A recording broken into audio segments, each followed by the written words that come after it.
This is Danger Rich from One Nation Radio. Right now, you guys are rocking with the Sunday Segue Wrestling Podcast, UK's finest wrestling podcast. Hello, everyone, and welcome to the Sunday Segue Wrestling Podcast. It is Sunday. It's episode 24.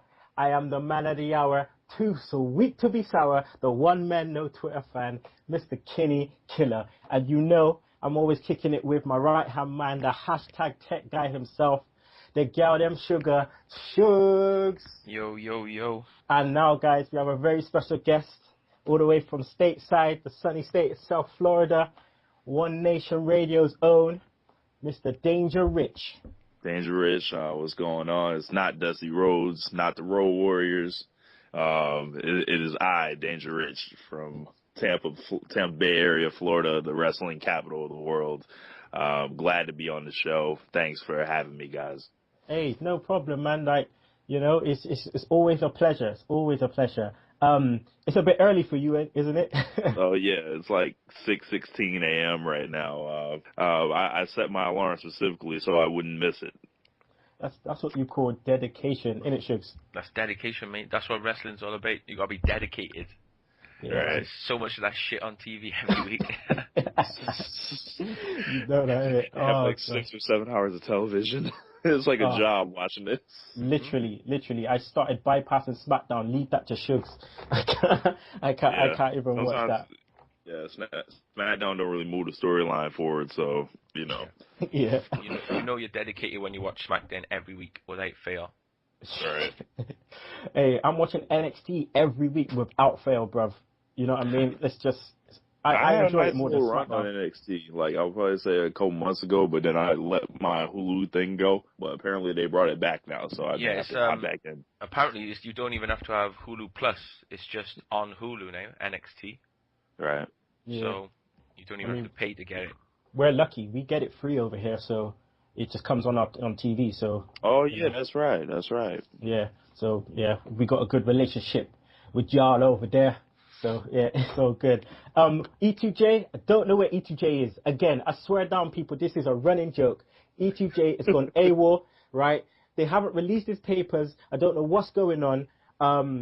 The way the guy's carried on is like he's from abroad, because it's like he's trying to work out a work visa or something. I don't know what's going on. I think I figured it out with him. Okay. I've been listening to a couple of shows. Like I'm pretty sure that he's been abducted by the Wyatt family. Oh. So if he comes back with a big beard, you know, talking about follow the buzzards, you know, I called it first. Oh, do you heard that first, people? Danger Rich said he's been abducted by the Wyatt family. You know what? Shugs, please just tell this guy just to come home. Just come home. Just come home.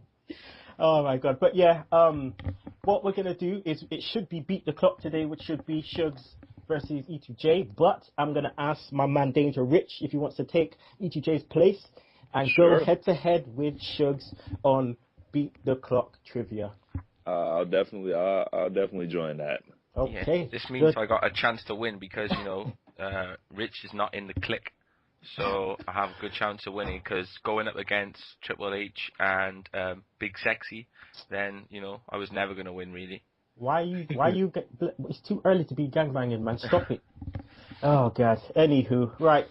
All you Twitter followers, all you fans, listen, I got to give a big shout out to all you, because this week has been one of our most successful weeks in terms of getting followers. So thank you. Fringzilla, you know, King Bingus Wrestling, all you guys, thanks for, you know, following us. Yeah, for all you people who yet to listen to the show, please follow us on Twitter. That's Sunday Segue, Segue spelled SEGUE. Also read our blog. Email us all your opinions, all your thoughts about Raw. We need some feedback. We need to know who's watching the show. So either feedback on YouTube, or like give us some feedback on Twitter, so we know we're not just sending it out there for no one to listen to. Exactly. Our email is sundaysegue@gmail.com. Also listen to our other shows, on YouTube. Subscribe to our YouTube channel, also on the great Podomatic, and make sure you get your mobile and download that Double Twist player. Okay, so Danger Rich. What we do for new guests is you have to do your best Fandango impression and also tell us who your best wrestler is today and your best wrestler of all time. So, without further ado, Mr. Danger Rich, can you please give us your best Fandango impression, please? All right. It's fun. Dong. Go, go, go, go. So I took it to the original Fandango. Shugs is usually the guy that gives the verdict, so Shugs. Yeah, I'm happy with that. A retro Fandango impression. Yeah. Very good. Yeah. Like Alrighty. My current favorite wrestler right now has to be CM Punk. For the whole thing from 2011 on, he has more top flight matches than anyone. His promo work is, the promos with him and The Rock were legendary. I went back and watched them like a couple weeks ago. And probably a close second would have to be Daniel Bryan. But my favorite wrestler of all time is the one and only Heartbreak Kid, Shawn Michaels. I think I'm cute. I know I'm sexy. The greatest in-ring performer, the Michael Jordan of wrestling, pretty much. And I have a whole top 10, but it's all good. We'll pass on that. We'll pass on that. Well, I tell you what, HBK is mine. So from one HBK fan to another, I salute you, my friend, because HBK is the Don. Simple as. Just in case, I just want to ask you, is John Cena in your top 10 of all time? He is not in my top 10 of all time, but he is an honorable mention. Cena's earned a lot of my respect the last, I'll say, year, probably 2 years and change. Mm-hmm. Just seeing how I finally figured out why he can't really change his gimmick. It would just throw everything off. He has way more good matches than anyone gives him credit for. He's, when he's serious, he's a great promo, but he's in my honorable mention, anywhere between 11 and 20. Okay. So, but, I found myself saying, probably 2 weeks ago, I was like, I can't wait for Cena to come back for some reason. They say absence makes a heart grow fonder, and I think that's what they're gonna do with Cena. A lot of people are gonna appreciate him when he comes back, and then he may switch it up when he comes back, which will it'll be pretty entertaining in itself. So, Cena is he's one of the legends also. Okay. Right, well, there you go. You heard it from Danger Rich himself. Really good Fandango impression by the judicator himself. Shugs gave it. So we're gonna go straight into Raw, people. Segment 1: Randy Orton, Triple H, Daniel Bryan. Raw this week, Shugs. I felt like it was the same. We had exactly the same as we had last week. It was just like Groundhog Day. Same old shit. Same old shit. There you go. There you go. Shugs, Randy comes out, as normal, talks in his normal generic robot voice. That guy kills me sometimes. But then Triple H comes out and he starts healing it up.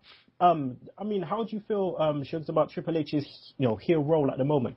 I think that it's just he seems to be the focus rather than Randy Orton, and I think that's the wrong way to go about this. He should be the man behind it, but he is the main man at the moment. So the angle's more to do. It's him against Daniel Bryan rather than Daniel Bryan against Randy Orton. Yeah, it's a bit awkward. Rich, do you agree? Triple H is finding a way to kind of throw himself in it again, which is not bad. But I think he's in rare form as far as with his promos. It's very entertaining to see him troll the IWC, the whole best for business charade. But they are taking a little bit of the focus off Orton. But I think Orton gets his heat back every night anyway when he ends the show, standing on top of Daniel Bryan. Everybody knows Orton's not the greatest talker in the world, so that's why I believe Triple H is cutting a lot of the promos, and it, allows Orton to kind of fade in the background and just be evil. But I'm cool with the storyline so far. I just, I'm waiting for Daniel Bryan to get some type of, momentum going into Night of Champions. Yeah. Shugs, what did you think of the insults? Because there was loads of insults. I mean, they were mentioned Doink the Clown, cruiserweight division, Stephanie being masculine.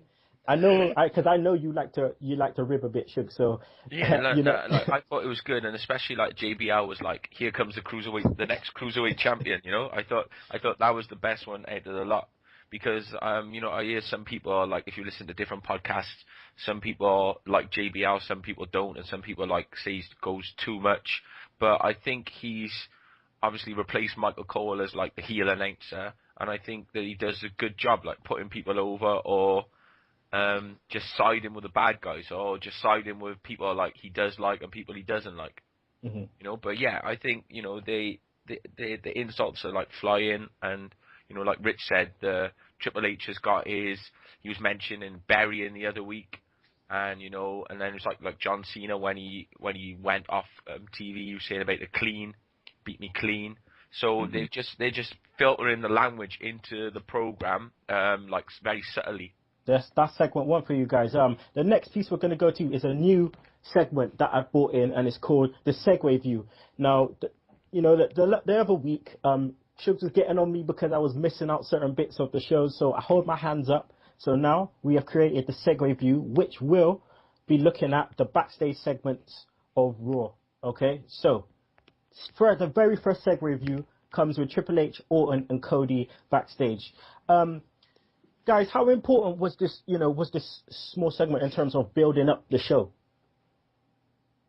Yeah, well, I think it was good. I think that, you know, Cody Rhodes is not a bad talker.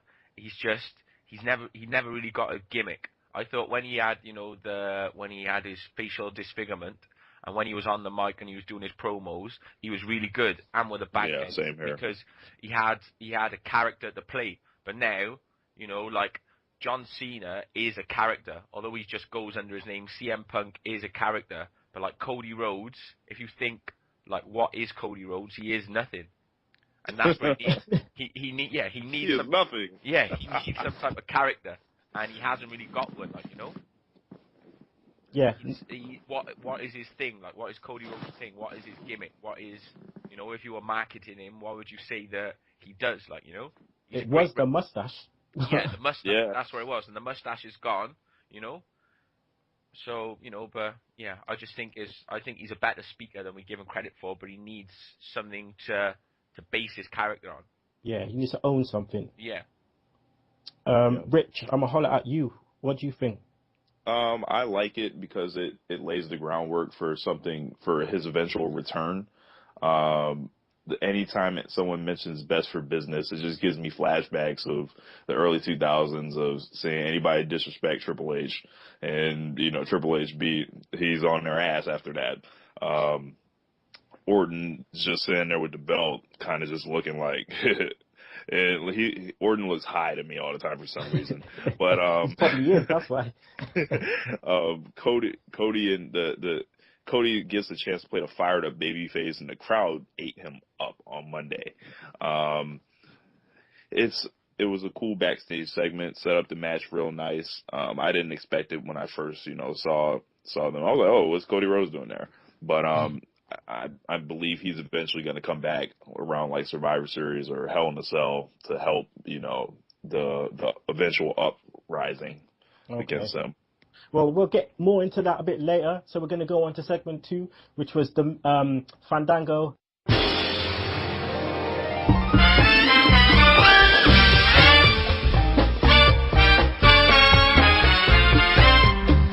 Versus our favorite ball bag himself, The Miz. Shugs, what did you think of this match? Because we've been talking about these two for the last couple of weeks, very vaguely, because nothing pretty much is happening, but they finally met. So what did you think of the match? Well, like the story of the match, like, centered around the Miz breaking Fandango's nose. And Yeah. if you look at the kick, it was a bit of a a stiff kick to the face, and then obviously they were working on it during the break. But that if that hadn't happened, then what would the story of the match been? True. Because that's what it focused on. And I read on the internet that it was Fandango's first win since the 9th of August when he won Oh my God. when he won on SmackDown. So since then, he's just been pretty much jobbing out to everyone or walking out of the match. And it was only his second win since the 12th of July. So since the 12th of July, he's only won 2 matches, Fandango. So that pretty much shows where his character is. Like the air came out the balloon on, you know, Fandango real fast. Like that concussion was the worst thing that ever happened to him, because he was in line to win that belt that Axel has right now, but he was dealt unfortunate circumstances, a la Dolph Ziggler. So yeah. And if you look at the people who have had the concussions, both of them are nowhere, you know.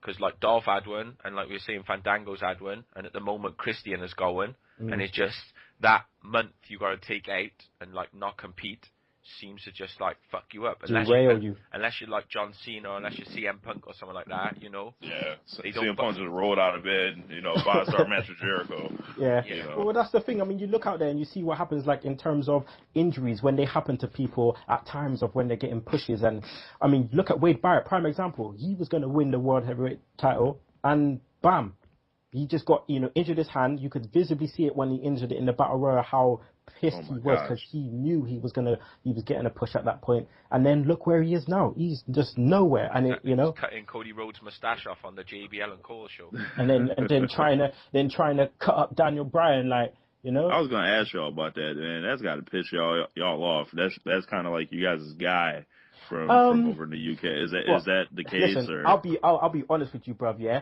we are not as patriotic as you Americans. I'll tell you that now. Okay. I wouldn't know about those soccer games, because soccer games, them fans with them crowds. Hey, bro, that's a whole different story. That is our religion. Pretty much down here, like, I mean, I won't mess with that. Shugs is Welsh, so he'll still got be Drew different, McIntyre. Like. Yeah, and for me, I've obviously got that idiot off NXT. What's his name? Mason Ryan. Yeah, Mason Ryan, and he even who I saw at NXT. Yeah. Okay.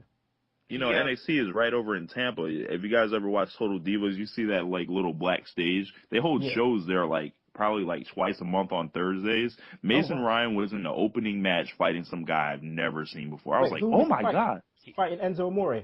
He might have been fighting a guy named Dante Dash, if I'm not mistaken. Yeah, the black guy. Yeah, I know. He was. I saw him fighting like NXT yesterday. He's fighting noticeably smaller too. Like he's lost some of that bulk, but he's still huge. Yeah, he's still absolutely massive. But, well, in this policy.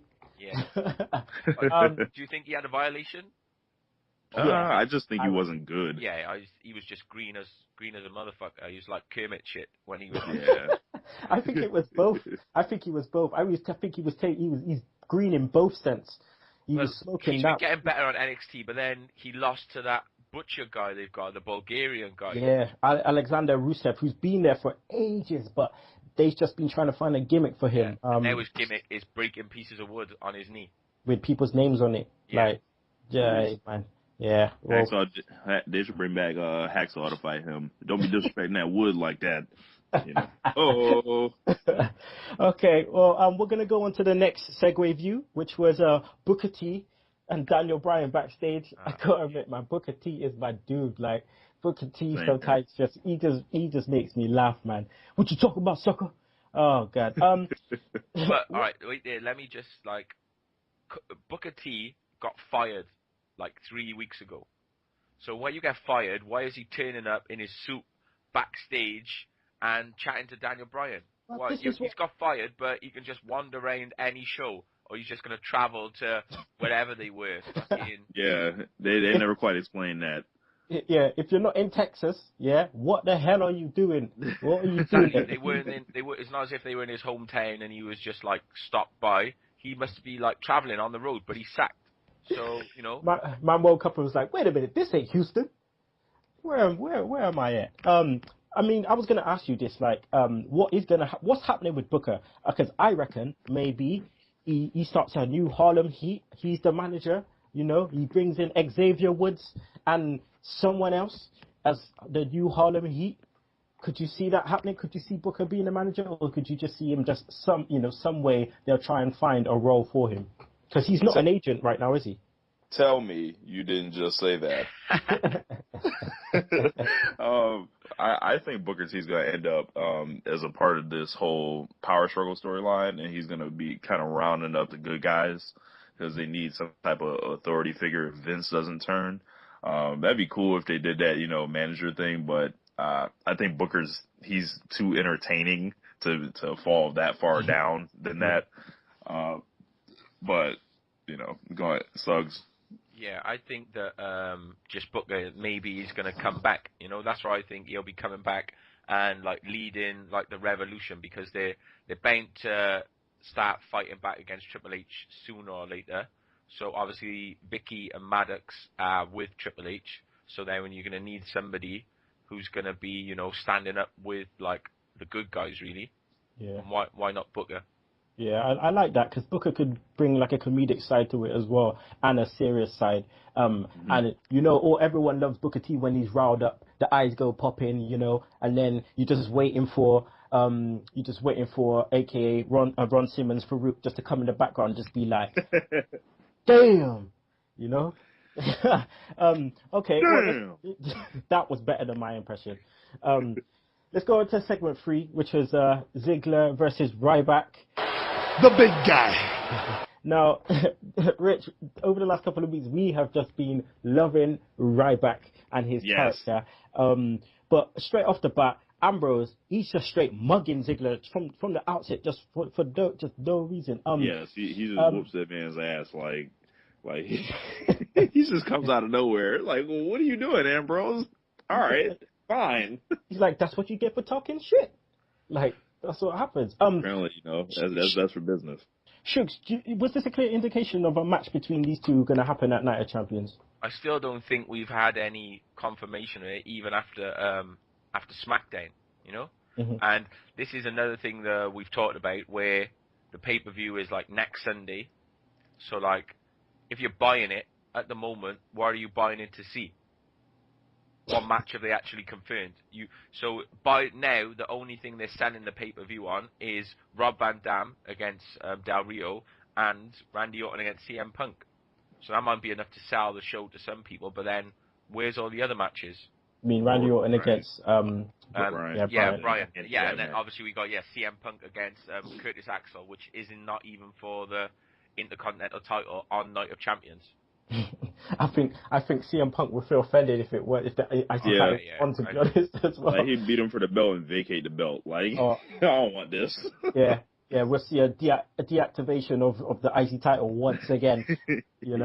By the way, I did mark out when that belt came out that the just Cody Rhodes, very nice white belt that Shawn Michaels had. I loved it, but where is it to now? I mean, Rich. Ryback came in to pick up the leftovers, obviously. I mean, do you like the bully gimmick? I love the bully gimmick because it really is going to set up Sheamus coming back because, Sheamus is the focal point of the whole Be a Star thing. And I think we get a great big man, hard-hitting feud with Ryback and Sheamus. And I'm personally, going to enjoy that a lot. Ryback backstage has been hilarious, slapping the shit out of random employees. Like, I haven't felt bad for backstage employees this much since Shawn Michaels rolled up on a guy named Stan. I don't know if you guys remember that. What's your name? Stan. Sweet Chin Music, and he's like putting people through tables. He's, doing Ryback says with people. It looked like it was about to be, shower rape in one of these things, but how they're not going over the PG line is hilarious. But I've loved the bully thing so far. Two things with that. Because Shugs, we love the way Ryback is just like straight on ordering people what to do. Just, what are you doing? Put it down. Pick it up. Move to the left. Move to the right. And this time, we're gonna get funky. He's just completely just taking over people. But I know also that we have views on Sheamus, don't we, Shugs, about him being a bully as well in some sense. Well, yeah, but I suppose they've like changed the Sheamus character really a bit. But then, especially in his feud with Damien Sandow, he was just a big bully. That's all he was, and he was getting like outwitted, but then winning by beating him up, just being a bully. Yeah. But and the 1-800 fella, that was just the worst thing ever. With a guy with the hiccups, and then he just comes and just kicks him in the back to get rid of his hiccups.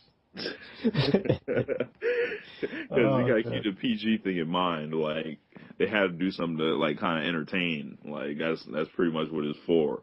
Sheamus has all the ability in the world, and I can't wait for him to come back also. Okay, well, I mean, Shugs, what happened? What's happened to Ziggler? I mean, backstage, there's all this talk about, you know, he been talking shit in interviews, and this is what I mean. I was reading the article. You might have read the same one, but they were saying that he did a lot of interviews and he's been going downhill since SummerSlam. But then no one can really find the interview or find what he said that was so outrageous or so negative. But that they understand that it's something he said in an interview, but no one can actually trace it to the exact interview or what he actually said. So I don't know. Maybe it's just still speculation. Yeah, but I think he might have had some feelings about being in that mixed tags match, but I remember around the time, but I can't put my fingers on it. I was like, ooh, it's just him basically being ambitious, I think. But, you know. Yeah, it's a bit weird because it's like this guy keeps getting pushed, and then all of a sudden, bam, something happens, whether it's injury or whatever, and then he just gets buried. Then he wins the Money in the Bank, gets buried. Wins the title, gets buried. It's like this guy just keeps getting buried. You would have thought this guy was signed from TNA, and they're just burying him, you know? Like, they and Ziggler's like 33, like, you know, so he's not far in age behind people like John Cena, and we're talking about John Cena, like, going to be retiring soon. I mean, John Cena's been at the top for 10 years. Where the Ziggler hasn't even got a sniff. Ziggler, remember where you came from, bruv? Spirit Squad. You know what I'm saying? Spirit Squad. This guy he hasn't been that much of an evolution from Spirit Squad to the character he is now, to him being pushed. He should have a major push, and without, you know, no kind of interference with burying, because the burying thing is just making him look like a complete pum right now, and it's just like, yeah, it's not nice to see such a talented guy, you know, he needs to change his finisher. I'm always going to say that. Yes, he needs to start doing a super kick. But, yeah. I have no problem with that being a Shawn Michaels fan. Ziggler may be even a better seller than Shawn Michaels. yeah. But Ziggler's super kick is like to the groin. You know, he's not getting that sweet chin music. It's like sweet groin music. Something like fucking Hornswoggle would do. Sweet chin music. A sweet low blow. Yeah, something exactly. like that. Like, he needs something. He's somewhere in between the two. He's somewhere in between sweet shin and sweet chin. Yeah. So it's just like sweet groin. Hey, well, listeners, make sure you email us, please, your thoughts on what should be Ziggler's finisher. Please, I want to hear the most interesting things, whether it's like from a TKO, you know, to whatever, you know, of a 5-star Gradanza, whatever you want to call it. Just like, you know, anything, please, anything. It should be an arm bar. Yeah. Arm bar. Number 2, arm drag. Yep. Jericho. Sorry, all right. We just digressing there. Let's go into segment 4, which was the Stephanie McMahon promo on Big Show. So, guys, Steph comes out, you know, she just starts talking about Show, and I'm just kind of like, I had to just intercept a second. I immediately called bullshit. Steph comes out talking about, remind me, like, of your, you know, 12-year-old friend. I'm like, yo, Big Show, you came in 99. Okay, you came in 99. How old is Stephanie? How old would she be in 99? 12-year-old friend, bro. Come on now, 12 years old. What? So what? Your dad's been taking you to WCW shows now? Yeah, apparently Stephanie McMahon was born September 24th, 1976. So that would make her 36 years old right now. Thank you very much. There you go. I'll leave it at that. The dates don't lie, player. The dates don't lie. But guys, Steph was going in on Show on his private life, weren't she? Okay. I just think I think she's actually improved a lot. Like when she was in the ring with Daniel Bryan the other week, she was doing like a good promo. That was like some of her best work she's done for a while. Because normally you just cringe like when she's in there delivering her bullshit lines, especially when she's pretending to cry. Oh, that was the worst. But like the last couple of times she's been in the ring, I think she's been doing like really well. and I thought she was good with the Big Show, and he's just doing his big old crying face, and he's just like, "Rrr." So I think it was a decent performance. Yeah, no, I agree, completely agree. Her heel character has definitely come out a lot more, this week than the previous weeks. And I think she has an important role going forward. And I think, this is definitely the evolution of the McMahons, obviously, in terms of Triple H being that, he's got that authority figure now, and Steph also going down that route. Okay, well, let's go on to segment 5, which was the primetime players versus 3 megabytes.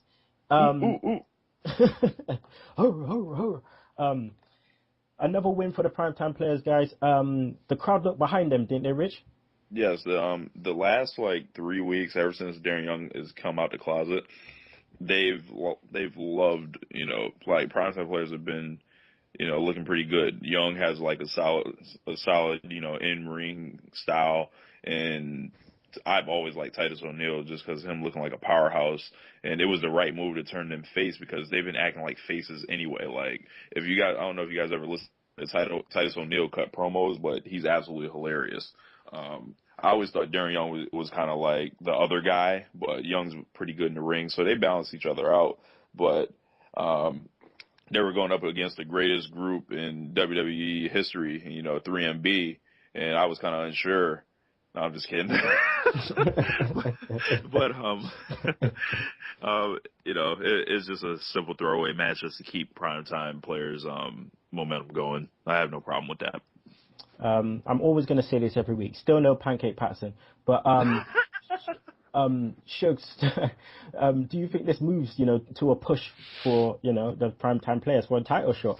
Yeah, I still think that it's still in a holding pattern a bit because nobody seems to be going up against Rollins and Reigns for the tag team titles because they're the hired muscle, isn't they, for Triple H. Mm-hmm. So a lot of the tag team matches, they're fighting against each other.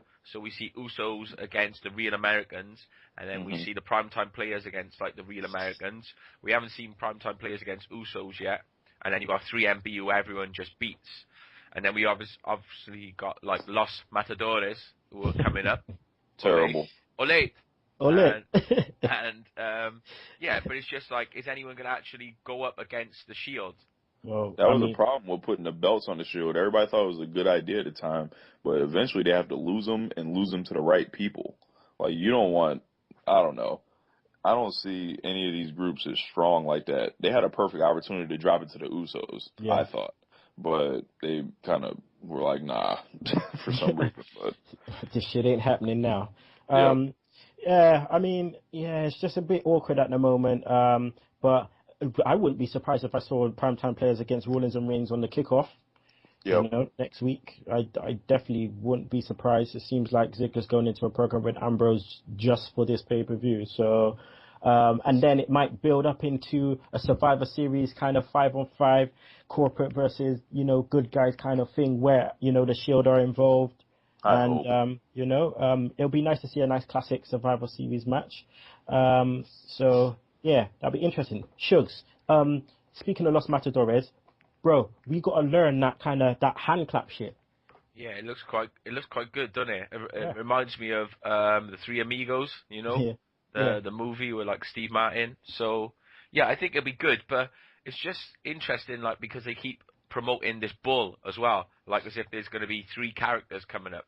They only show the 2 of them, but then they keep promoting it like the bull is actually going to be a character because the bull has his own promo as well. Yeah. You never know. They might roll the bull out there for the entrance. If they do that, I'll be a fan. If they don't have the bull, all this is going to hell. I think. I think it was on the Cool Dudes podcast where they said it's going to be Hornswoggle dressed up as a bull, just coming here. Oh my gosh! And running rain with them, and just little horns on his head. Or they'll be coming in rolling with Johnny the Bull Stamboli. Just coming in, running in with him or something. FBI. Okay, well, let's go on to the next Segue view, which was Maddox, Heyman, and Triple H backstage. This segment kind of was a bit weird for me because I just felt like Triple H was going in on Heyman, but it was a bit of a face move, didn't you think? Yeah. Triple H did the same thing with Damian Sandow. I think he just has a tendency to regress into like, in and out of character. Triple H and Heyman, no love lost from the whole Brock Lesnar thing. And, apparently it's kind of like with the Attitude Era, like he's a heel depending on whoever he's, facing or going up against. And Heyman is the ultimate heat magnet. I think he's even bigger heel than Triple H. So he kind of just took it that way. But, yeah. Shugs, how did you feel about this segment? Yeah, and it's just like, obviously, you've got Heyman with Maddox, so then, like, Heyman was the heel, and then they've got a history as well, and then you've just got, as soon as Triple H and thing turn in, it turns Triple H into a face, So, yeah, I just think that, like, with CM Punk and Paul Heyman, they should be kept away from all this. They shouldn't interact with any of the characters. It should be like they're on a different show. They've got their own program. That's why CM Punk is never out on the stage with the rest of everyone, or that's why he hasn't been involved in any of the angles. Maybe he will be after this feud finishes, but he should just be kept out. He's in a separate universe altogether at the moment. Yeah. Yeah, no, I totally agree. Yeah, I totally agree. Glad you mentioned that too, because I know a lot of people were like, "Where is Punk on the stage?" I'm like, "You idiot! He can't be out there. Like they have to give Daniel Bryan the stage." Yeah, it's his time. Let him run with it, All right, well, let's go into segment 6, which is Cody Rhodes versus Orton. Now, the implications, obviously, of this match was that if Cody Rhodes lost, then he would be fired. So we all know Cody was going to go all out with this. So yeah, I mean, guys, just kind of talk me through your views on the match. Like, Shugs first, like, what's your views? Did you get that JBL mentioned Gareth Bale going to Real Madrid? Yes. I'm not even gonna lie, I kind of marked out when I heard that. Just so we're getting like soccer transfer news on Monday Night Raw, but like JBL's good for all these like random little references. He references everything. So he's like pretty good with stuff like that. He knows what's going on everywhere. It seems like. Yeah, because it's not the first time he's mentioned something that's happened over here. Yeah. I just thought there was a lot of like good stuff with the commentators where they were arguing about this. So obviously you've got JBL like supporting Triple H and saying it, and then Michael Cole is like fully behind the faces and he's fully against Triple H. And Jerry Lawler has lost his fastball. Yeah, Jerry Lawler's just in there somewhere. But I thought like it was a good match, and Cody Rhodes used like the Goldust slap again.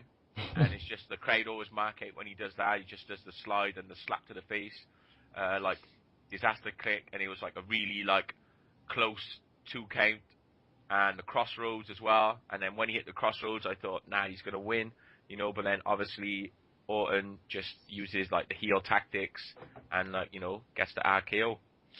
Yeah. I thought, I don't know if you guys remember, they had a match a couple months ago, and roles were reversed, like Rhodes was still a heel, Orton was a face. I thought that match was actually better. They used a lot of the same spots from there, but like Suggs said, it was cool seeing him do the Goldust thing, and I don't know if you guys have been, scouring the internet lately. Tomorrow night is supposed to be Goldust versus Orton for Cody's job. Yeah, they've announced it. I think Brad Maddox tweeted it, and they've announced like, Cody Rhodes, Randy Orton against Goldust, and if Goldust wins and Cody Rhodes apologizes, he gets his job back. Yeah. That's well, I did enjoy the match a lot. It really builds Rhodes, the sympathy, and, the whole crowd loved Cody Rhodes. The whole thing with the knee spike, Orton just looks like such a bad guy right now, and everyone wanted it. Everyone wanted it, so they can't complain. I really don't want to hear anyone complain about Orton, because they wanted it. Yeah, I know. I mean, this whole situation now, this definitely does fully cement Cody Rhodes as a face now, doesn't it? Yes. Yeah, because I mean, like, now he's gone. How should they bring him back? You could do a multitude of things with him. Either I'll name 3 things you can do with him. You can drag it out until November, and have him, pop out at the the Raw before Survivor Series, Daniel Bryan is introducing, his 4 or 5 members on the team. And he's like, our last guy, you might know him. He was recently re-signed. Whoa! And then the music rolls out and the crowd goes apeshit. B, they can bring that man back to screw Daniel Bryan in the main event. Like, they can bring him back really fast, and the whole thing have been a charade. And like, yeah, we give you your job back, but you had to work for us. And he's either A, doing it reluctantly, or B, it was all a charade. Or C, they could just roll him out there with Hornswoggle. So, you never know. Yeah, you never know for real. Okay. As we go on, right, let's just clear this up, because you're not the only one that's done this, Rich. Sugs, yeah? People keep thinking your name is Sugs, right? Because of the way it's being spelled. So to everyone out there, yeah, in Twitter land or whatever, it's spelled like Sugs, but it's Shugs. Shugs. Okay. It's Shugs. Because enough people loads of people have been, like messaging and stuff. That's why I'm doing it now. That's why I'm doing it now. Like, the band Madness, he's Sugs, and that's got 2 G's. Mm. Right. And an American football player. 2 G's. So yeah, I'm just clearing that up for y'all people out there. It's Twitterland. It's Shugs, yeah? It's Shugs with a sugar. Yeah, the Gallium Sugar, Shugs with a silent H. Okay. Like Suge Knight, yeah. Yeah. Yeah. Oh god. All right. People, sorry out there, just reiterating the fact I wasn't putting none of y'all on blast. I'm just saying. Okay, so segment 7, CM Punk promo. Shugs, hey, just tell me what you thought about this, because CM Punk was going in basically saying, listen, people, if you tune in, you're going to see something you don't really want to see. So just be careful what you wish for. I think it was good, because he was just like, buy the pay-per-view. When's the last time you ever heard like a wrestler saying, like before you always used to get like back in the day, like, on pay-per-view and like this and that. But like, when is the last time in like this era that you heard somebody say like, buy the pay-per-view, just come out and actually see it? But like, Punk just does what the fuck he wants. Like, he doesn't care. Does not care. And no one is going to say fuck all to him. Especially with Cena gone. We said this last week when he had to go at the fan. What are they going to say? Punk can do whatever he wants. Yeah, what are they going to say to him, really? No leash. Yeah. He's just doing his own thing. Like, he's in his own program with Heyman, because he probably doesn't want to work with anyone else. And he's probably just chilling the fuck out. And he has 2 appearances. And, like, he didn't even wrestle this week. No. Yeah, he just came out, done his promo, and that's it went. He doesn't wrestle on Smackdown like Cena. So he may work some house shows, but at the moment, he's just chilling, just doing what the fuck he likes. Yeah, I mean, that's interesting you say that, because the interview I conducted this week with Mr. Scotty Campbell, the guy that came out with Tons of Funk a couple of weeks ago, he kind of admitted to the fact, of what some of the guys were like backstage. And he was talking about CM Punk, and how CM Punk, he was sitting there backstage with his headphones on, just listening to his tunes and just chilling out, just not talking, like dealing with any hype or anything. He's just there, sitting down in catering, headphones on, just chilling, getting ready for his match. So yeah, guys out there, make sure you listen a little bit later in the show with the interview from Scotty Campbell. But yeah, I mean, who do you think is the next Paul Heyman guy? Because like we said last week, Shugs, we don't see Mr. Curtis Axel being a prominent figure really in this thing. So, Rich, who do you think could be the next Paul Heyman guy? It could actually be a girl. From what I'm hearing, they could bring up Paige. Oh my god! And she could be a Paul Heyman girl. Besides that, your guess is as good as mine.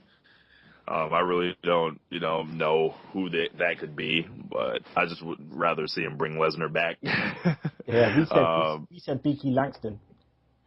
I'm a huge Langston mark. I'm gonna just say it right now.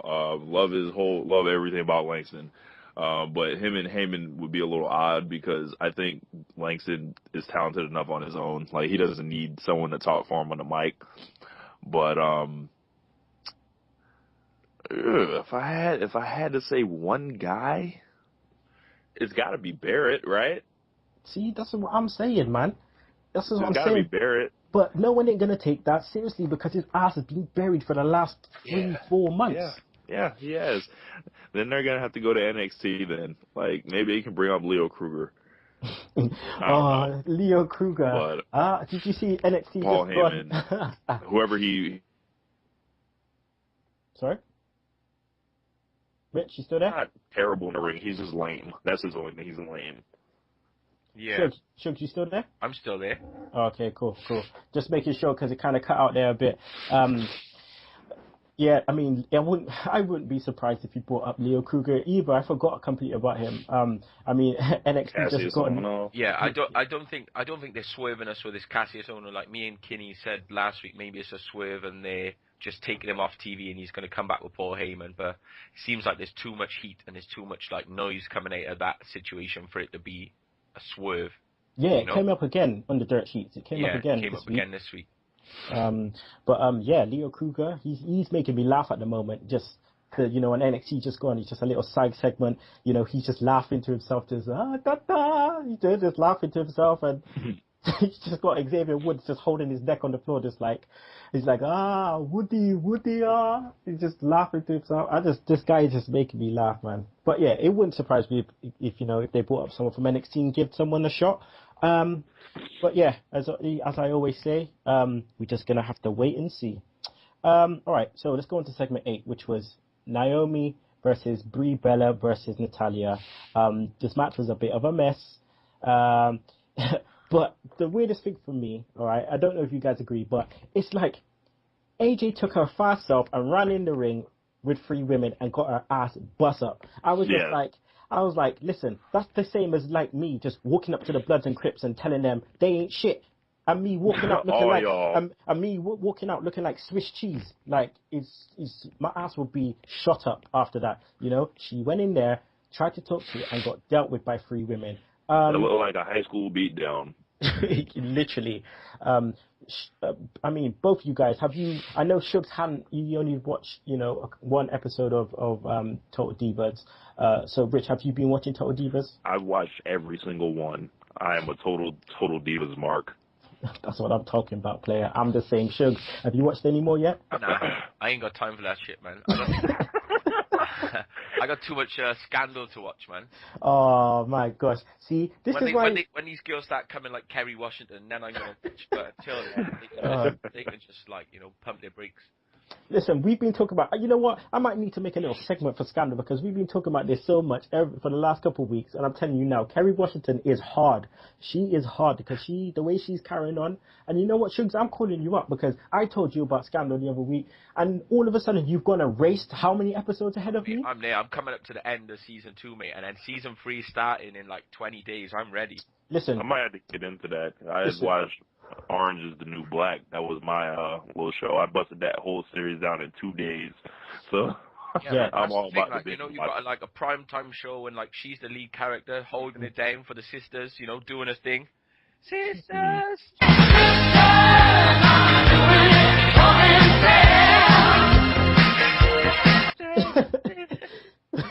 She's going in.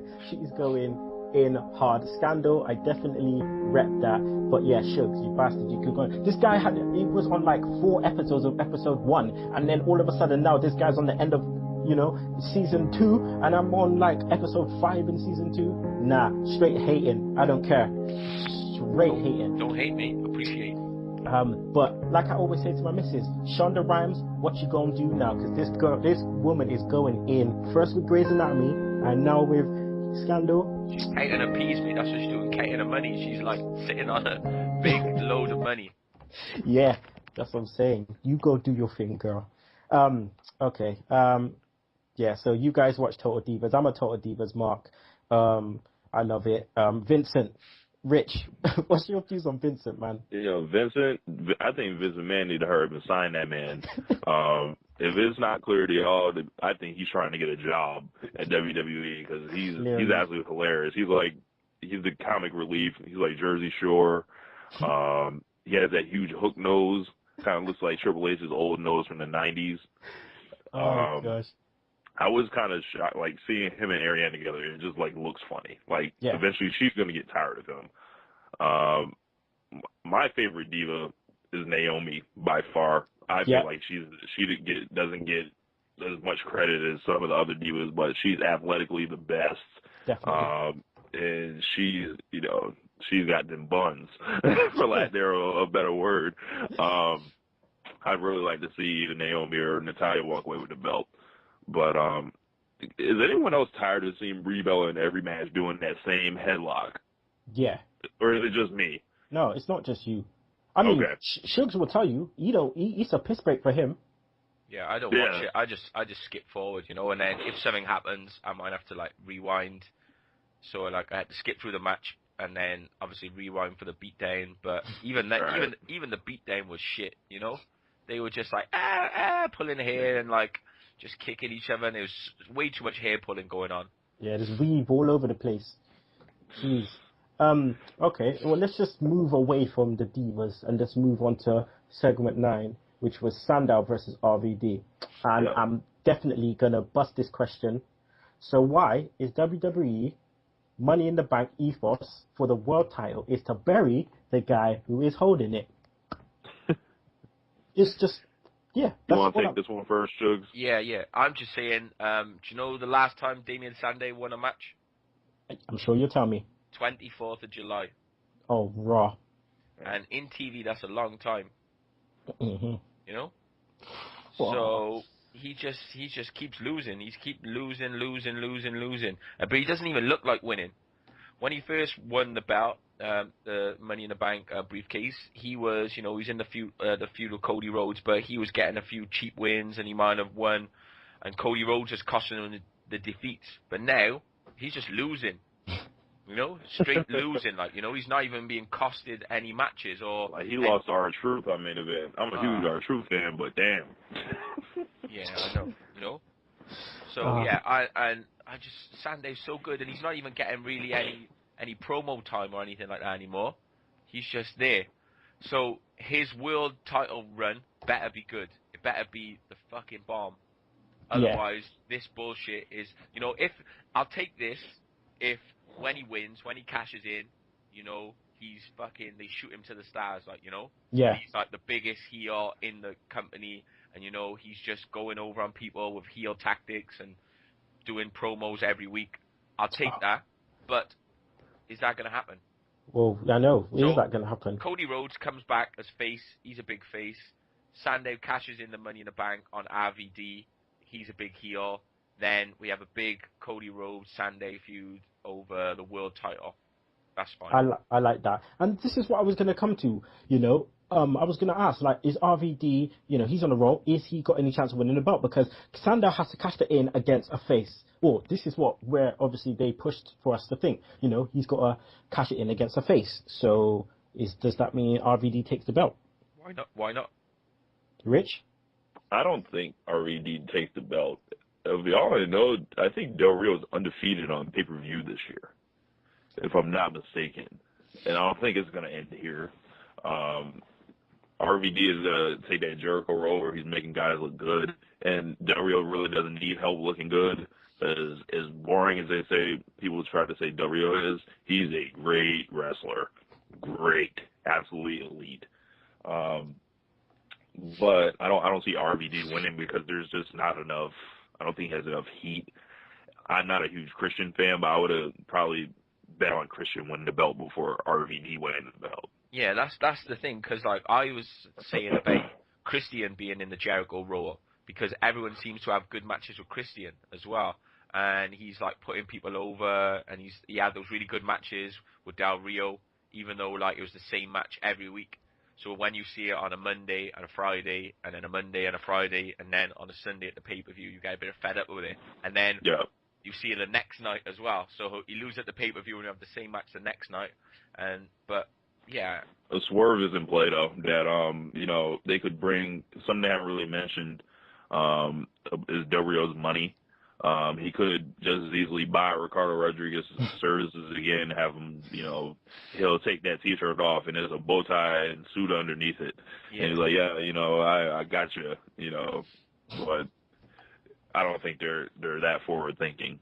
Yeah, So, I don't think they know what they're doing with the title. I think they're happy to keep it on Del Rio to yeah. like appease like the Latino market, Mhm. because even when he was doing all those promos after the matches, and then he was saying like, you know, he's the hero for the That Latinos. was hilarious, by the way. Yeah, one week he was the hero, and then next week he's the hero, but they're all peasants and they need to, you know. So it was like 1 week he shot a face promo, and then the next week he shot it and then started dissing them as well. So it's like So they haven't heels even, don't have to have logic. yeah, they just haven't done anything really. Nah, they don't. So some of the creative are just, it just make me laugh sometimes because there's so many gaps in so many stuff. But for some reason I just feel like Del Rio loses the title and then insert Rey Mysterio for the whole Mexican fest. You're not a hero, blah blah blah. You know, I could just see that happening, but you know, who knows? All right, let's move on to the last segue view of the night, which is the Cody Rhodes promo. I mean, yeah, this is for both of you guys. I mean, but I start with Rich first. Did you think this promo did good for Cody's character, especially for when he comes back? Very good, because anytime they can reference some type of history in a flashback, I mark out kind of secretly, because I've been a long time wrestling fan. So when he was talking about, they put my dad in polka dots, after he was a main eventer, never minding that Death Row was old by that time. And they put my brother in gold paint. He ain't been right since. Like, it was hilarious. I called, my co-host James, and we both had the same thoughts, like, on that whole promo. And he walks out the building, like, disgusted. Like, it was a great performance. Shugs, I'm gonna go to you about what's his name? Josh Matthews being such a dick and asking him that question about his wife. How did you feel about that? Because I know you're ready to go in. But, and then are we supposed to feel sorry for him when people start slapping him up? Because, like, Ryback just, like, gripped him by his head, his whole little pea head in one hand last week. And then, obviously, he already asked a stupid question to Brock Lesnar, and he just got slapped up for that. So, it would have been good if Cody Rhodes had just given him, like, the crossroads right there and right there before he walked in. On that concrete. Yeah, crossroads on the concrete, because he's just, like, he's a dick. Look, how are you going to ask him?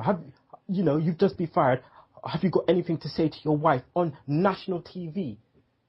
You got anything to say to? You're damn right. He just looked straight into the camera. We broke, what the baby, we broke. what the fuck he meant?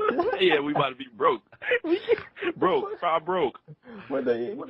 Got it. It's like, girl, we're gonna get married at the courthouse. That's what's happening. We're getting married at the courthouse. Have you guys seen Cody Rhodes' fiance? Yeah, I seen a picture on the dirt sheets. Yeah, Brandy Reed. Not bad, Cody. Not bad. Yeah, that's what I'm saying. I'm like, yo, Cody Rhodes is married to this black woman. I never know this.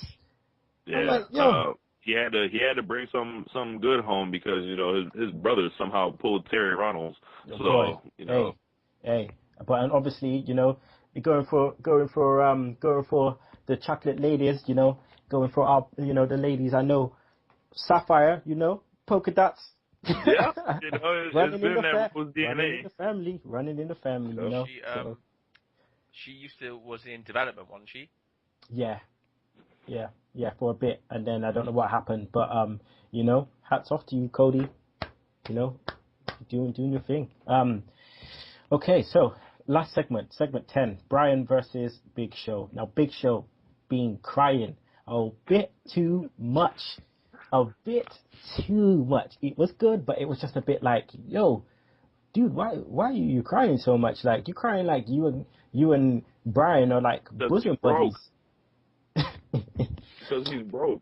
Listen, Rich, me and you spoke about this, yeah? This guy's got an ironclad contract. This guy ain't broke. Apparently not. Apparently not. Oh, God. My co-host James, he's always been a huge fan of the Big Show song. He'd be like, well, it's the Big Show. Like, we kind of remix it, and we're like, well, it's the Big Slave. Like, he's just a big slave now, pretty much. Oh, taking it back to them colonial times, man. Jeez. Oh, God. Triple H is a mob boss out here. For real. I mean, what do you think, Shigs, of this angle? Like, what are they trying to portray with this angle with Big Show, going in on I think Bryan? It's amazing to see, like, obviously Rich was saying about how Triple H was like burying the IWC, or he's like playing up, and they've done it again. It's because like last week everyone was like, well, what about the Ironclad contract? What about the Ironclad contract? Have they forgot about the Ironclad contract? And then this week, that's the first thing they bring up. They just brought it up straight away, and then they're like, oh, it's an Ironclad contract, but it's got a non-compete clause in there, so it's not really. But then again, who's going to have an Ironclad contract where you just turn up to work and get paid and you don't have to do your job? Exactly. So it does make a bit of sense, but at least they're mentioning it. At least they're like trying to fill in the holes, like fill in the gaps, rather than just say nothing. Like, oh yeah, that doesn't exist. Because that's what they do normally. Style. Yeah, but I just think that obviously they're just using Big Show, and then it just shows Triple H's power, that nobody can really stand up to him because everyone's scared of losing their jobs.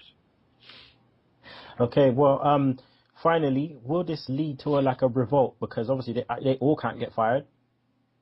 Well, no. Yes. Is that a yes or a no? Because you both were just like yes, no at the same time. Like, so is it okay? So I know Shugs is saying no, that obviously they can't all get fired. So Rich, you're saying yes, it will lead to a revolt. Yeah, Bryan's gonna start putting a team together. Like, eventually, I think you're gonna see CM Punk get involved. It'll be CM Punk and Bryan, maybe for Battleground, maybe like a tag team match against Orton and Triple H, something like that. I think eventually CM Punk gets a shot at the belt, and then loses somehow. And then it comes back to Bryan and Ziggler and Big Show, Miz maybe, and they bring back Cody Rhodes because. It just can't be all evil. Like, this ain't WCW. like the thing about that ruined WCW and NWO, the good guys never got their comeuppance. Like, you never got to see the Four Horsemen whoop on the NWO for no extended point of time. Yeah. And WWE, for all the crap we give them, they know how to book the right way. They know how to book comeuppance. Ask John Cena. So. Yeah. Comeuppance will happen, I believe, eventually. Okay. All right, guys. Well, that's the end of Raw. But quickly, I just want to go into two things. The first one, right? And you know what, Shugs? You might as well just play my music.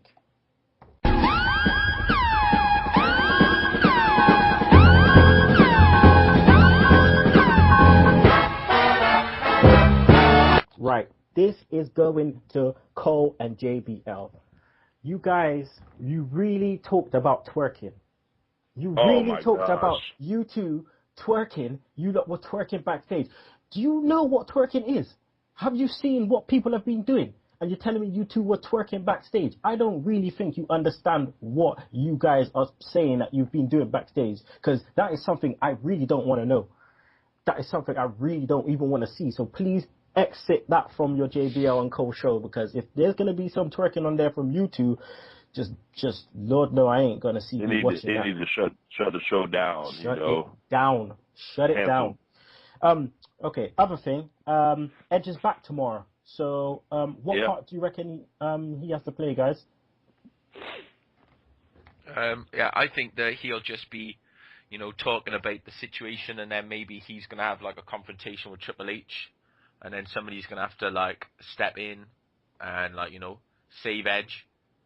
Because obviously... You can't touch this man. Remember, he has a broken neck. Exactly. Obviously, Edge can't take any bumps.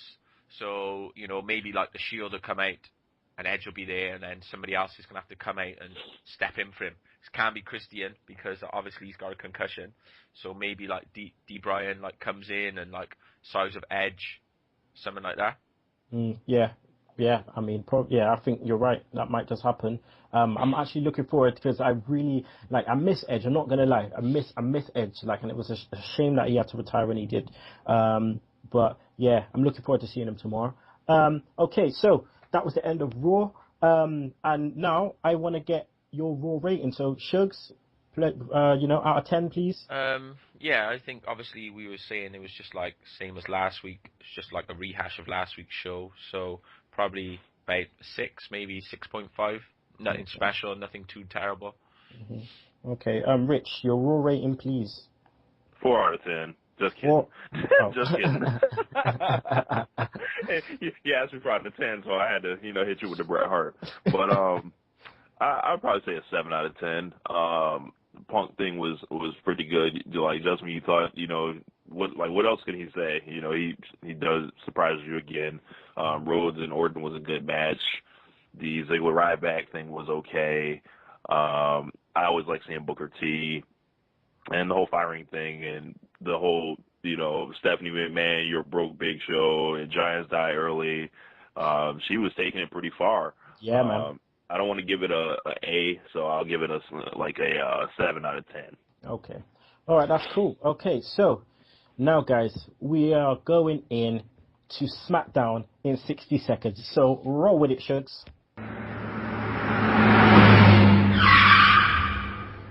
Okay, so SmackDown. Start off, Triple H, Vicky, Maddox in the ring. Triple H reminds us Cody was sacked for insubordination, and he says that he is the WWE, and he's doing what's best for business. There's an open forum on the ring. Sandow kisses up and gets squashed. Kofi gets some balls. Slater chats shit. RVD gets up and says, "Not cool, dude." And then the big guy gets on the mic and, says he's being called a bully and he's not really a bully. So Triple H makes a load of matches. First one is RVD against Orton. Good match with some near falls. I don't think RVD managed to bust up Orton like he busted up everyone else. But Orton gives RVD a draping DDT on the outside of the ring, which is like horrible. And then just puts him in. RKO gets the win. AJ in the back recruiting some divas, just the ones who are left who are not on Total Divas at the moment. Ziggler versus Ryback. Ambrose just absolutely puts the shits at Michael Cole coming from the crowd and getting on commentary, which is hilarious. And then Ambrose is just like quality on the mic, saying the Ducks have to stay in line. And then Dolph chases Ambrose, gets a meat-up clothesline and a shell shock. Kofi v Axel. Kofi's reward for speaking up. He steals a win, and Heyman looks like he's just pissed on his Christmas tree. Heyman and Renee in the back. Heyman shoots a promo and then leaves the building, kicks the door in a bad mood. Brie against Naomi. It's a setup for a run-in by the non-Total Divas members, and they beat down all the Total Divas. Real Americans against Uso. Interference from Zeb gets a win for the Real Americans, so they can actually win matches, we discover. Big Show destroys 3MB, and then we get Bryan against the Shield. They choose who fights Bryan, so Rollin chooses.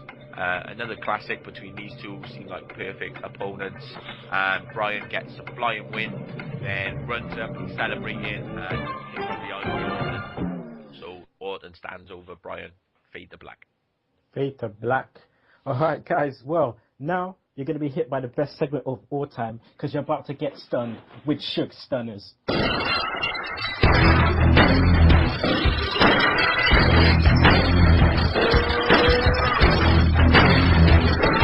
Jobber of the week.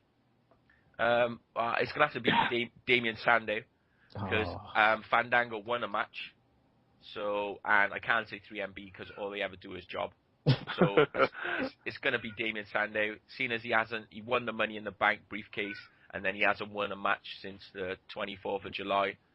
That is a hell of a job. The move of the week, what you need to do is make sure you see the run-in from AJ Lee, because she runs down the ring and she's picking up some serious speed, and she just shoulder charges Cameron, and this girl just gets cleaned out. Like, Cameron didn't even see it coming. She wasn't even aware. She gets cleaned out.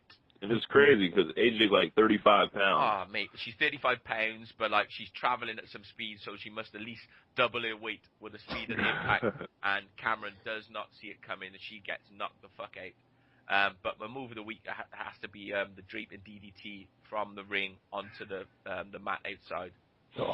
It was so horrible. And rest of the week, I'm going to say the rest of the week is going to be Randy Orton, because he looks, although Triple H is doing all the talking, he's just coming across like he is the big heel, and he's using his heel tactics, and he's like coming out on top.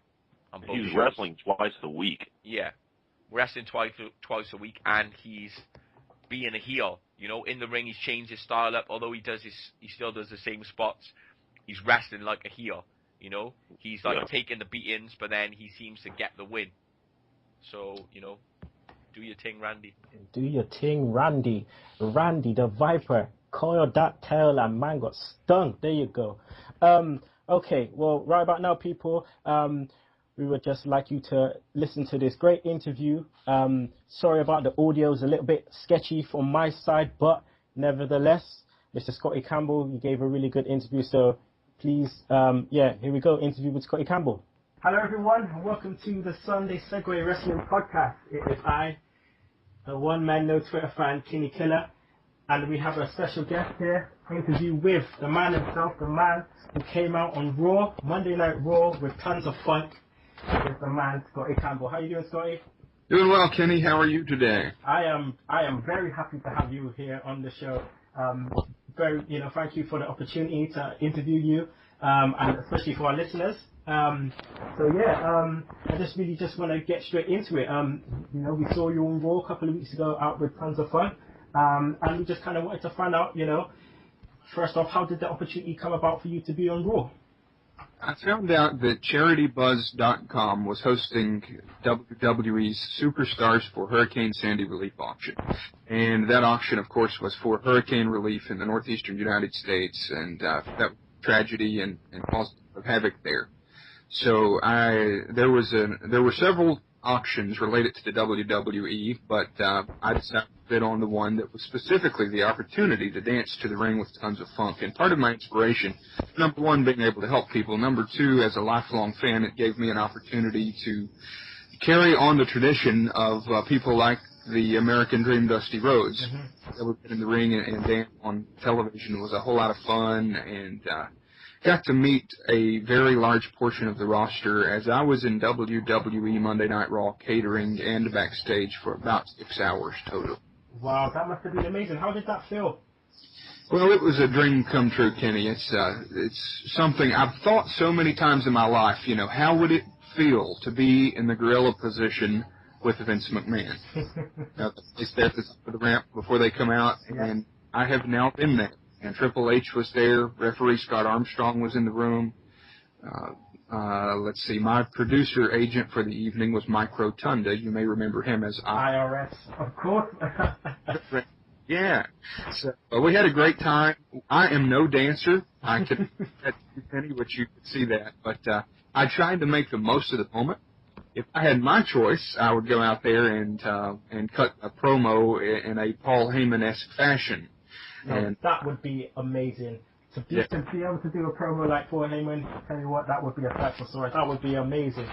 Paul Heyman is so good at what he does, but I think it would be so much fun to go out there, with anyone and cut a promo. That, to me, would be a dream come true. I've actually applied to the WWE recruiting to see if I can do something like that down the line.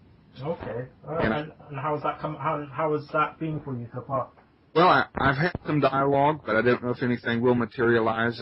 I've pitched an idea, and I've just simply made myself available. I've sent the WWE audition videos, and, they had the chance to see my professionalism firsthand backstage and their interaction with me. I was interviewed a total of 3 times on camera. One of those is on WWE.com. Yeah, I saw that. I'm told that they may use some of the other footage later on to promote future auctions and things on television. And secondly, I was interviewed for the show Total Divas that's playing on E! Network. Yeah.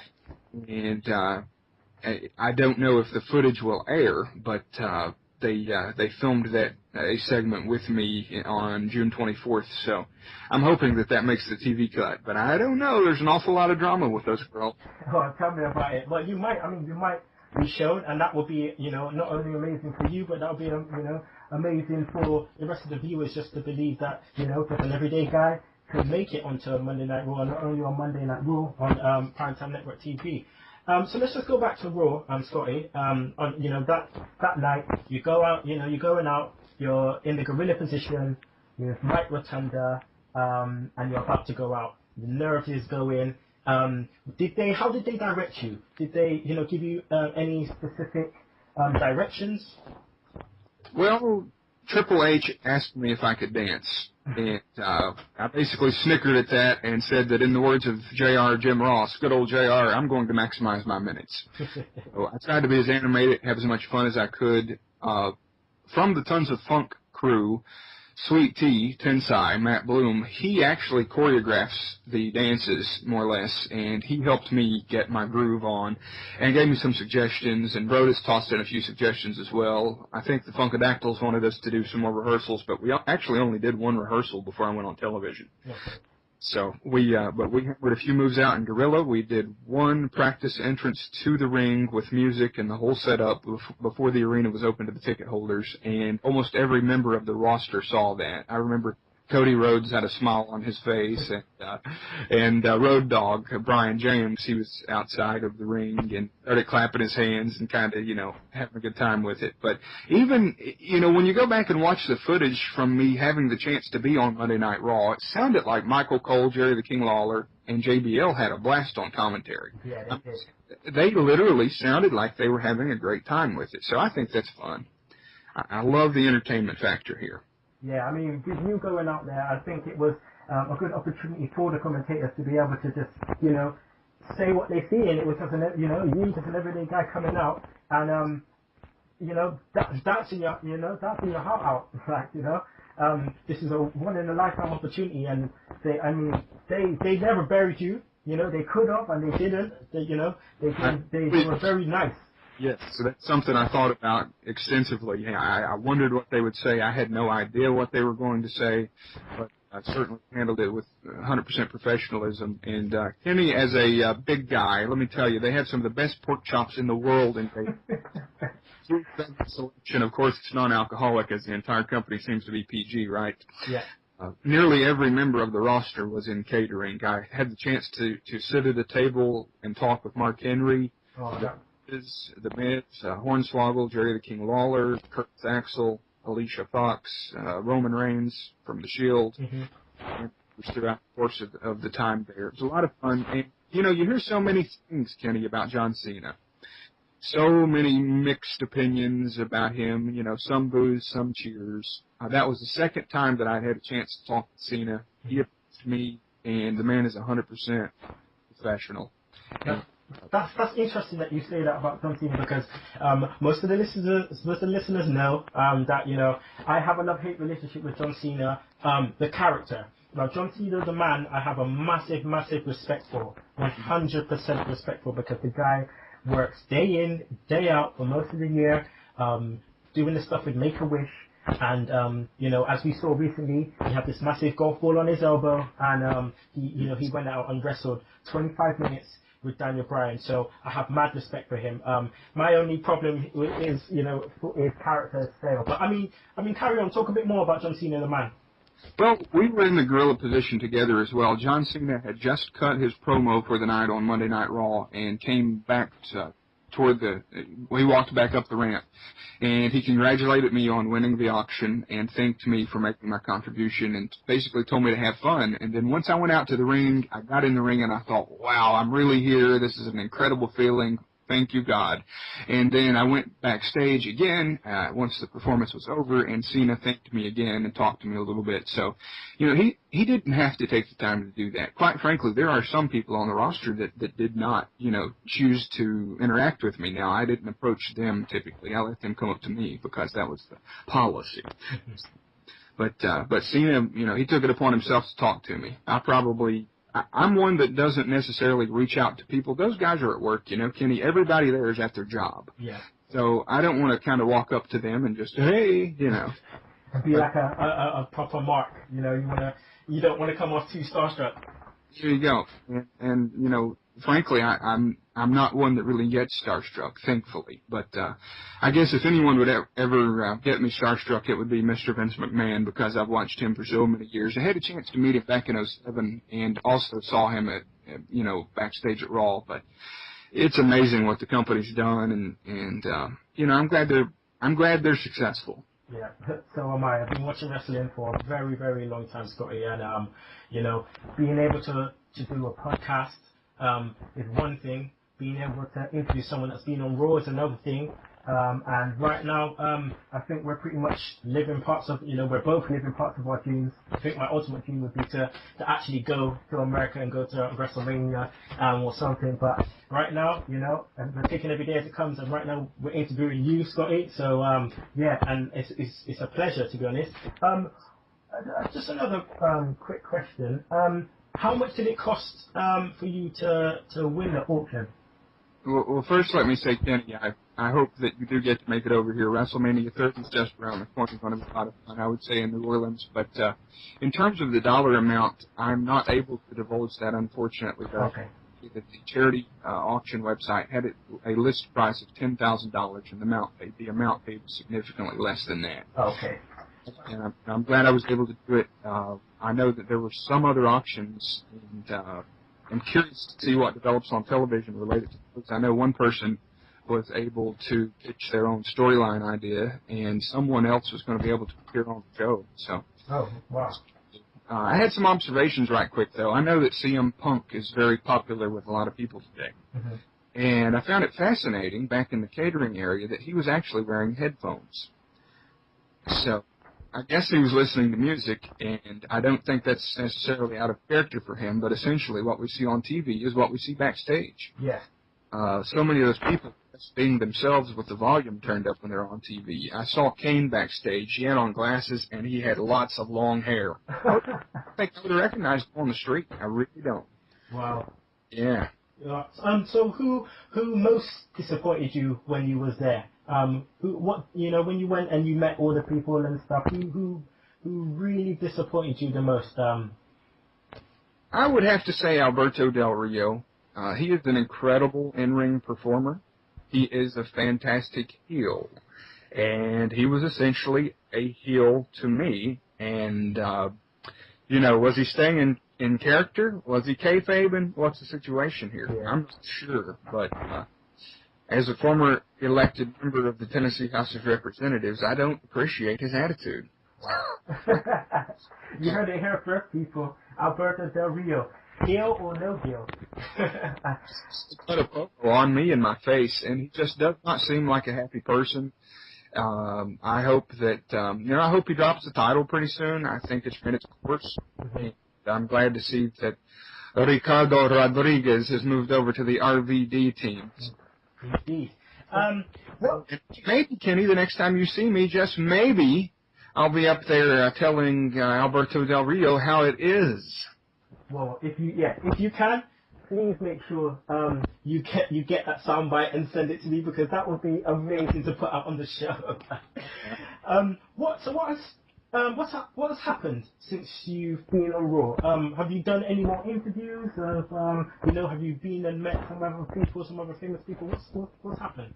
Well, I've had several podcast interviews and radio shows, and the newspaper in Nashville, which is here in the southeast U.S., they actually did a story on me being on Monday Night Raw, and I have a TV interview request from a TV station pending. I don't know if I'm going to do it or not, but it's been interesting. I have interacted with Triple H and Steph McMahon on Twitter. Both of them thanked me for what I did. Triple H told me, I think his words were, "Awesome job, man, you were great." I've emailed with the senior vice president of relations, Jane Geddes, and others. So I'm trying to get a foot in the door. I've applied through the HR department and recruiting. I've talked to two or three independent promotions about me being a heel manager. So I may start doing that with the intent and hope of going to NXT in Florida to be the first developmental manager in the history of the WWE. Now that would be something. We follow NXT a lot over here in the UK. Obviously, you guys over there is on Hulu, Hulu Plus, but we actually get it free on Sky Sports. So yeah, we're completely down with the NXT thing, and we definitely value the product in NXT. Proud of the WWE performance. Next is there's a lot of talent. You know, there's a lot of talent. There's loads. Yeah, and I don't think there's a manager as of the last episode that I saw. So. Well, except for Sylvester Laforte. Well, there you go. Yeah. So yeah, you definitely got a chance there, my friend. So lastly, the $1 million question is that tracksuit that you wore out onto stage. Was that your own, or did WWE give that to you? And have you still got it?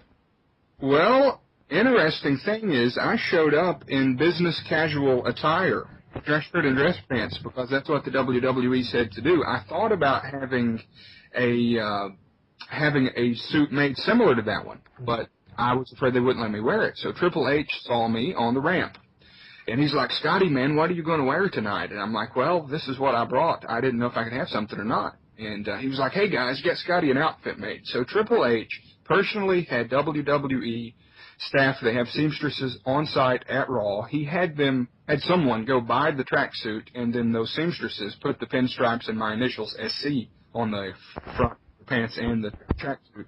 And I still have it to this day. And, maybe get to wear it one of these days. Who knows? That's amazing. That's amazing.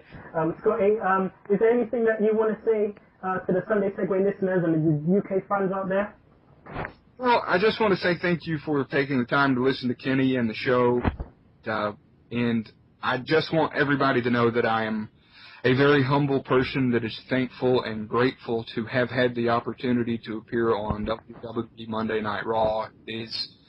It is a feeling that I can't emulate. I've had some many great experiences in my life, but that is the absolute best night of my life. And Kenny, I have had some fantastic nights, but I'm very thankful.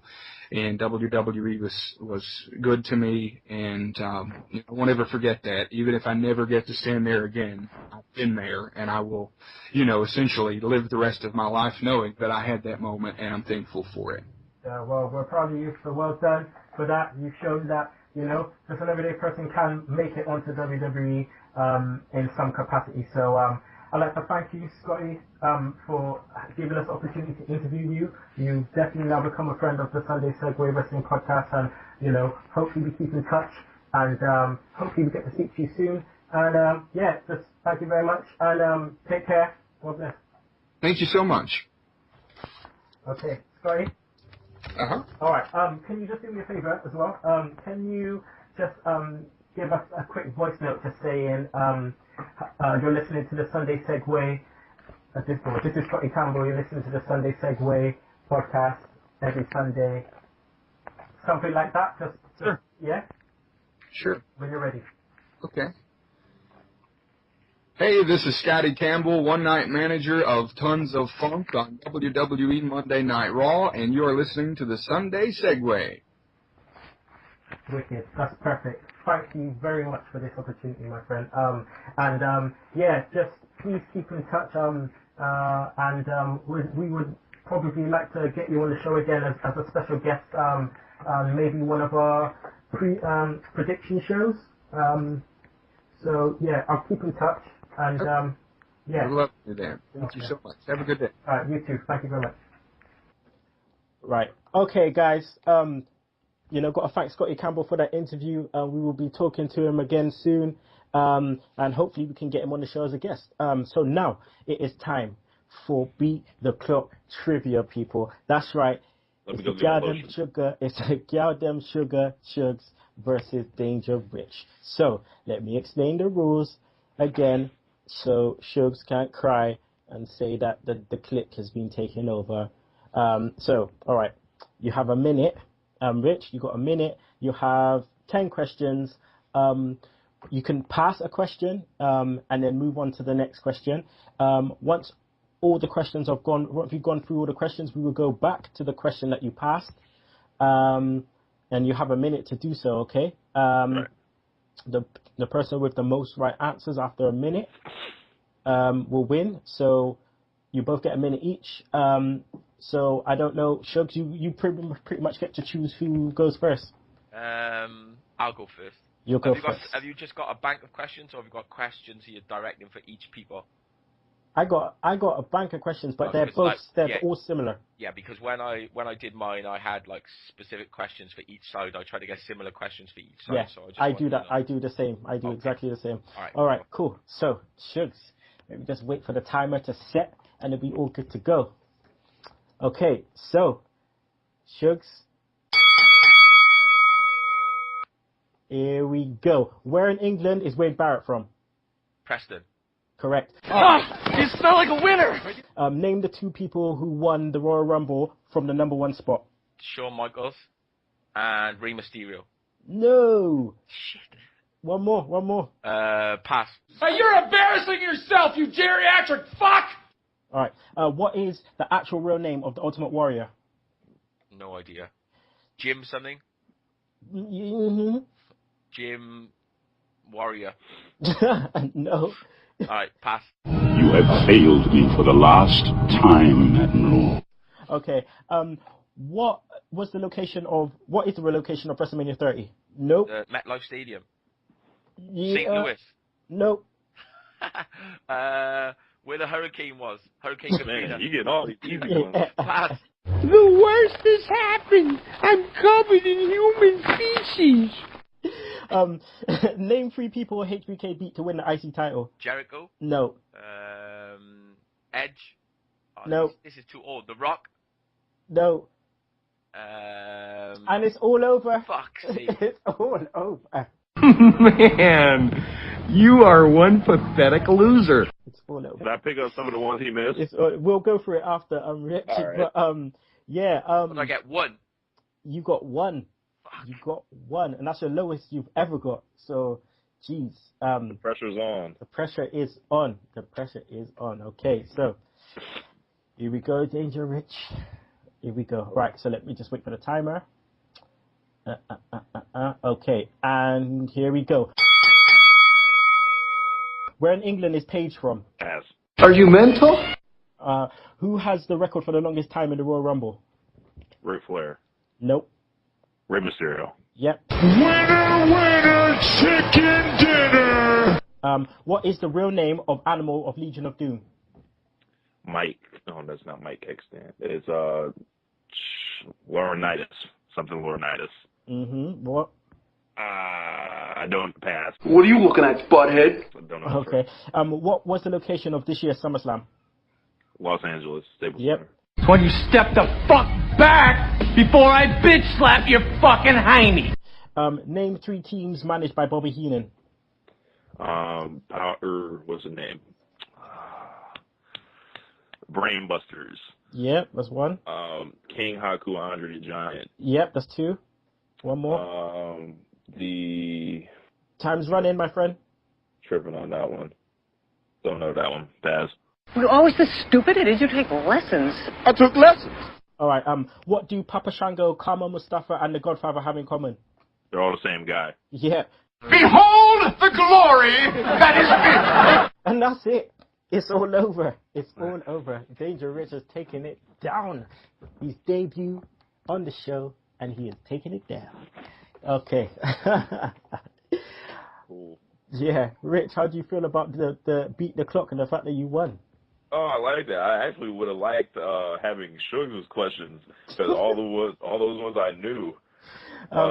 Let's go back to them. Let's just go back to Shugs. So Shugs got Preston, right?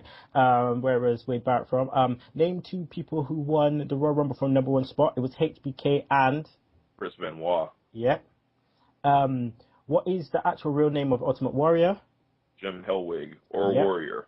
Yeah. Well, the real name is Jim Hellwig. Okay, Yeah. Jim Hellwig. What is the location of WrestleMania 30? New Orleans. Yeah. And name 3 people HBK beat to win the IC title. Bulldog. Yep. Razor Ramon. Nope. No, excuse me. Bulldog. Ooh, this one's a little tougher. 3 people. Jeff Jarrett. Yep. And his tag team partner, Marty Jannetty. Oh yeah, that was one. Yeah. People are surprised that HBK has only won the IC title 3 times. Yeah. Okay, so your questions. You're where in England is Paige from? She's from Norwich. Mhm. So you got the Royal Rumble one right. Is Rey Mysterio. What is the real name of Animal of Legion of Doom? Shugs, you know that one? No, I knew it was Laurinaitis, but I don't know what the first name was. It's Joe Laurinaitis. Joe, okay. I knew it was someone with J. What was the location of this year's SummerSlam? Yeah, LA, you got that right. Name 3 teams managed by Bobby Heenan. You got, the Colossal Connection, Haku and Andre, right? The Brainbusters, you got that right. The other 2 you could have had was the Islanders or Haku and Barbarian. Powers of Pain. Yeah. No, not quite. No, not Power of Pain. No. Yeah. And what do Papa Shango, Kama Mustafa, and the Godfather have in common? And they are the same person. Okay, so you took it down 3-1. Shugs, I think the next one, I still want to have you versus E2J, but I don't think we're ever going to see this guy again. We'll have to send Mulder and Scully looking for him. That's what he's going to be, a fucking X-File. Yeah, so I hope not, but yeah, we're going to have to send them around. You have to ask Bray Wyatt on Twitter if he'll send them back. Send it back. Well, he says you make sure you don't send people who you want back. Yeah, that's true. I take that back. Like E2J, come on, man, come home, player. Okay, so I'm gonna give this opportunity now to Danger Rich to do some plugs. So yeah, plug all you want, man. All right, man. Appreciate you guys letting me come on the show. I had a great time today. I'm gonna go back to sleep after this, but follow me at DangerRich32 on Twitter. At One Nation Radio. You can follow James at JamesBoydONR. Get at us at onenationradio.podomatic.com. ForeverWrestling.tumblr.com. We just turned 1 year old pretty much on our whole thing. And also check us out on Facebook, One Nation Radio. You can add me, Richard Latta, Latta. I'm always down to talk wrestling, sports, music, anything you guys, if you guys want to get at me. I'm a pretty entertaining guy on Twitter. But just shouts out to Kenny and Shugs for allowing me to come on the show. This is the first time I've been a guest on someone's show. Really look forward to coming back one day and have these guys come over on One Nation Radio soon. Yeah, definitely, man. Without a shadow of a doubt, we'll be there. Thanks for coming on. We're definitely going to be talking a lot more, and we're definitely going to have you on again. And I want you and James to face off and beat the clock next time you come on. That's what I want. Next time we might make it a little bit later, so you can actually get some sleep. Cool. But it's been a pleasure. We've made a link now. One Nation Radio, Sunday Segue. We got that link now, so definitely going to be hollering at you again. As always, I have to thank the hashtag tech guy, the gal them sugar, Shugs. It's been a pleasure, although I'm not happy with losing, especially to a guest in their own house, but fucking, I need to up my game, man.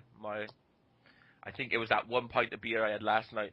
My neurons weren't firing, and I'm not drinking on a Saturday anymore. I just got to publicly say, where would I be without you, my friend, on this show? Simple as that. Exactly. Simple as that. Hashtag tech guy. And now it is time for In the Words of. So, as usual, it's going to be someone different. Well, I'm going to redo Mr. Iron Sheik. So, in the words of Iron Sheik from 1986, Hulk Hogan, you fucking jabroni. The Iron Sheik is the real world champion. And if it wasn't for the Iron Sheik, you'd have been working in a gay bar. Hulk Hogan, always remember, you fucking jabroni. Allah Akbar, Iran #1, America tour. And you can choke on that. Slap nuts. Fucking bullshit. And that's the end of the show. That was great.